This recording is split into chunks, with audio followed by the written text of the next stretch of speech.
कहते हैं कि शिक्षा द्वारा इंसान अपना हर सपना साकार कर सकता है यदि वो मेहनत और लगन से पढ़ाई करे। बच्चों के सपने को साकार करने के लिए एक टीचर ने बुक बैंक की शुरुआत कर एक अहम कदम उठाया है। ये हैं लोकेश कुमार, जो कि पेशे से एक टीचर हैं और आर.के. पुरम में इन्होंने अपनी गाड़ी को बुक बैंक बना रखा है। यह 9वीं क्लास से लेकर 12वीं तक की किताबों को मात्र 10 रुपये सालाना किराए पर देकर गरीब बच्चों का सहारा बने हुए हैं और यदि किसी बच्चे को पढ़ाई में कोई दिक्कत आती है तो वह उसकी निःशुल्क मदद भी करते हैं। अपनी कार द्वारा बच्चों के घर तक किताबें पहुंचाते हैं। लोकेश कुमार बताते हैं कि उन्होंने बहुत गरीबी देखी है, इसलिए गरीब बच्चों की मदद करके मानवता में अपना धर्म निभा रहे हैं।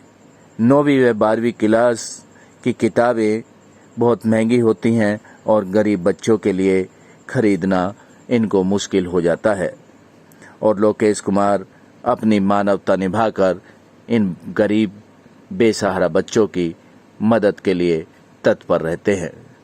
पेश है हमारी ये खास रिपोर्ट।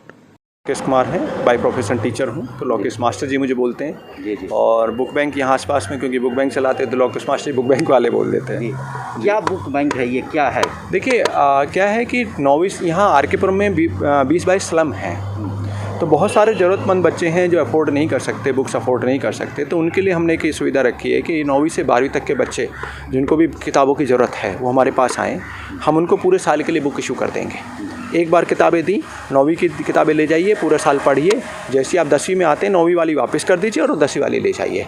तो ये बच्चों से हाँ रहते हैं। और साथ में हम काउंसलिंग करते हैं बच्चों की, कि क्योंकि बच्चों को अगर किताबें भी उपलब्ध आपने करा दी, उसके बाद भी अगर बच्चा मोटिवेट नहीं है, उसके मन में नहीं है कि मुझे पढ़ना है, उसको एक दिशा देने की ज़रूरत है, तो वो कोशिश होते हैं कि हम एक उसे 8th 9th 10th क्लास में जो बच्चे आते हैं उनको एक दिशा दे दी जाए, उनको समझ में आ जाए कि पढ़ने की इंपॉर्टेंस क्या है, क्यों मुझे पढ़ना है। वो उस पर हमारा पूरा फोकस होता है। ये जो किताबें आप देते हैं जी, कौन कौन से सब्जेक्ट के देते हैं और क्या चार्जेस? 9वीं से 12वीं तक सारे सब्जेक्ट की रहती हैं। इवन जो अगर PCM को कहूँ तो 11th 12th की PCM में अगर कोई बच्चा पढ़ रहा है तो समझ लीजिए एक किताब अपने आप में हज़ार रुपये की भी हो जाती है, तो काफ़ी महंगी किताबें भी होती हैं। और मुझे सारी किताबें इधर से बहुत सारे पुराने बच्चों से मिलती हैं। जैसे मेरे जो स्टूडेंट्स जो मैं पढ़ाता हूँ, जो अलग ये जो बुक बैंक से अलग हो जाता है, वो ज़्यादातर स्टूडेंट जो है अच्छे स्कूलों के हैं। मैं इंस्टीट्यूट्स में पढ़ाता हूँ और उन बच्चों को पढ़ाता हूँ, तो उन बच्चों से हम रिक्वेस्ट कर देते हैं कि बेटा आपकी जो पुरानी किताबें हैं वो अब रद्दी में देने के बजाय हमें दे दीजिए। तो क्या होता है, किस तरीके से बच्चे आपसे संपर्क? देखिए ये सोनी जी, ये ना 2007-8 से चल रहा है, तो धीरे धीरे पूरी चेन बनी हुई है। बहुत सारे बच्चों के हमारे संपर्क के आसपास की 5-7 NGOs हैं जो कनेक्टेड हैं, तो हम सबको मैसेज फ्लॉट कर देते हैं। ऑलरेडी उन लोगों के पास बच्चों की चेन अपने आप है। बच्चा देखिए वो कहते हैं ना, प्यासा कुआं अपने आप खोज लेता है, तो जिन बच्चों की ज़रूरत होती है वो अपना खोज लेते हैं। और जो मेरे फ़ोन से संपर्क करते हैं, मेरा फ़ोन नंबर हमेशा अवेलेबल होता है, फ़ोन से संपर्क करते हैं बच्चे। और हर संडे को 9 से 10 का टाइम फिक्स है। 9 से 10 या हम वॉलंटियर के साथ, हम जैसे आज भी बारिश थी, बच्चे भले आए या ना आए, मैं यहाँ 9 से 10 अवेलेबल था। कहीं ऐसा ना हो कि आज तो बाई चांस सैटरडे था क्योंकि कल की वजह से कर दी, नहीं, हम हर संडे को 9 बजे हम यहाँ होते ही होते हैं। अच्छा, 9 से 10। और एक किताब का हम 10 रुपये उससे चार्ज करते हैं, क्योंकि बच्चे का आत्मसम्मान बना रहना बहुत ज़रूरी है। उसको ये ना लगे मुझे कुछ फ्री में मिला है, तो उसको एक किताब का 10 रुपये चार्ज करते हैं। पूरा 10 रुपये में पूरा किताब पढ़े, पूरे साल पढ़े और हमें वापस दे दे, तो उसका आत्मसम्मान बना रहता है कि मैंने फ्री में नहीं लिया। रही बात गाड़ी की जो आप बात कर रहे हैं, देखिए अभी पीछे लॉकडाउन है, परिस्थिति के हिसाब से हमें कुछ चीज़ें बदलनी पड़ती हैं। तो लॉकडाउन में हमने ज़्यादा बच्चों को बुलाना नहीं चाहा और हमने अपनी किताबें जो हैं उसमें ही गाड़ी में ही रख ली। और जहाँ भी हमें लगा कि ज़रूरत है, इस स्लम में ज़रूरत, जैसे अम्बेडकर बस्ती में हमने देखा कि 8-10 बच्चे यहाँ के हो गए हैं, तो उन बच्चों को मैसेज किया कि बेटा आप कॉलोनी के गेट पर मिलो। हम वहीं गाड़ी लेकर के पहुँच गए, उन 8-10 बच्चों को वहीं के वहीं दे दिया। तो इस तरह से हमने बच्चों को लॉकडाउन, क्योंकि लॉकडाउन में बहुत सारे बच्चे ऐसे हैं जो दूर से आने वाले, उनको आने में भी दिक्कत थी, कन्वेंस में भी दिक्कत थी, पुलिस भी पकड़ रही थी, सब कुछ थी। तो हमने गाड़ी को ही एक चलता फिरता बुक बैंक बना लिया लॉकडाउन के हिसाब से। और इसलिए अब गाड़ी में आधी किताबें गाड़ी में रहती हैं। तो किसी का कहीं आया, रास्ते में पकड़ा दिया। कई बार होता है अब बच्चा मान लो अब हम यहाँ से चले गए और 2 बजे बच्चा फ़ोन कर रहा है, तो उसको या तो हम अगले संडे को सुबह 9 बजे बुलाएं या उसको बोलते हैं अच्छा कहाँ रहता है, अगर कोशिश होती है तो बीच में कहीं उसे चलते फिरते उसको पकड़ा दें। जी, ये मिशन क्यों चला रहे हैं, क्या मकसद क्या है? देखिए क्या होता है कि कोई ना कोई हर चीज़ के पीछे ना कोई कारण होता है। मैंने भी अपने बुरे समय में किताबों की कमी भी देखी है, टीचर्स की कमी भी देखी है, और कुछ समय ऐसी स्थिति भी रही है कि जब किताबों के लिए हमें किराए के पैसे के लिए और किताबों के लिए काफ़ी खिचखिच करनी पड़ती थी। तो उसी टाइम एक निर्णय लिया था कि यार कभी कुछ जैसे लायक हुए तो कम से कम कुछ तो ऐसा करेंगे जो मेरे जैसे कुछ बच्चों का भला हो जाए। तो उस टाइम पे कमियां झेली थी, आज लग रहा है कि हम उस लायक हो गए हैं, तो गिव बैक टू सोसाइटी है।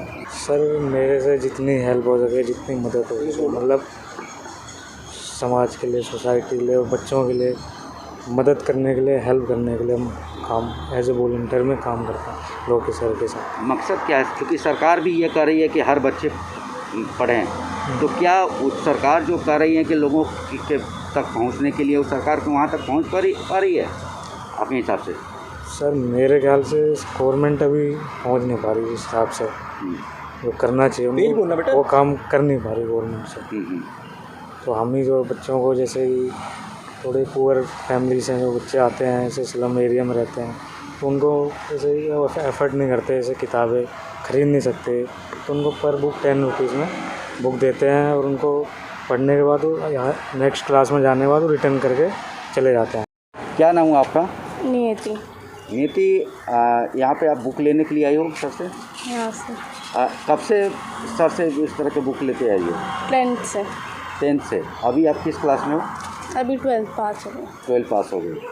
कितनी हेल्प मिलती है अगर इस तरह का बुक आपको फ्री में, एक तरह से फ्री में मिल रहा है, तो कितनी हेल्प मिलती है? सर बहुत हेल्प मिलती है, वैसे बहुत ज़्यादा इनकी कॉस्ट जाती है, और ऐसे बहुत मतलब इजी भी होती है, पढ़ने में भी सब कुछ अच्छे से होता है बुक में। जी जी। हाँ, तो इसलिए हेल्प हो जाती है इन बुक से। क्या नाम हो आपका? तेजस कुमार। तेजस, आप यहाँ पर बुक लेने के लिए आए हो, किस तरह का आपको बुक मिल रहा है और कौन दे रहे हैं? ये मास्टर लोकेश अंकल हैं। हाँ। ये मेरे पापा के दोस्त भी हैं, इनके पार्टनर भी है बुक बैंक में, और मेरे को कॉम्पिटिटिव एग्ज़ाम्स के लिए बायोलॉजी की बुक चाहिए थी और एनसीईआरटी के लिए भी, जो कि बाहर मेरे को मिल नहीं रही थी, तो मैंने इनसे आज मांगा, तो इन्होंने बहुत हेल्प करी मेरे को आज, और सारी बुक्स जो मेरे को चाहिए थी मेरे को प्रोवाइड कराई। किस क्लास में पढ़ते हैं? 11th में पढ़ते हैं। नॉर्मल ये बुक अगर मार्केट में आप खरीदने जाते तो कितने की होती बुक? अराउंड 2000 तक तो हो ही जाता। 2000 का होता। वैद्य बाबूराम वर्मा, 15 सालों का इलाज का भरोसा। हमारे यहाँ आयुर्वेदिक औषधियों के द्वारा सभी बीमारियों का सुविधाजनक इलाज किया जाता है, जैसे खांसी, सांस, दमा, बुखार, टाइफाइड, मलेरिया, पीलिया, बवासीर, शुगर, हेपेटाइटिस, खूनी बवासीर, पिरमे, श्वापनदोष, लघु शंका आदि का इलाज आयुर्वेदिक पद्धति द्वारा किया जाता है। इसके अलावा सभी बीमारियों की जांच भी तसल्ली बख्श की जाती है, जैसे अल्ट्रासाउंड, एक्सरे, ईसीजी, रक्त, मलमूत्र, वीर्य की जांच इत्यादि। हमारे यहाँ दिल्ली सरकार द्वारा टीकाकरण, टीबी का इलाज व जांच मुफ्त की जाती है।